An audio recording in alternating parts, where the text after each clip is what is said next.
kia hau, he rā whakahirahira tēnei. Nā te mea I Waituhutia, nā tipuna o Ngāti Pūkeko, I haina tia te tiriti o Ngāti o Waitangi, me ki konei I Pohatiroa, ki wetahi atu o nā wāhi hoki,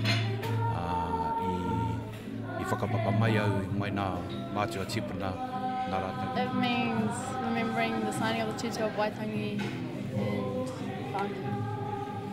In say Pātaiti? It means remembrance, just like Anzac, and to remember the signing of the treaty. He rā whakanui, te whakamanoa I o mātou tīpuna, whanahia I tō tātou tiriti, rā pai ki te kite I o mātou kaumātua, hara mai ki te tautoko I tēnei rā, I tō tātou kura, te pārua.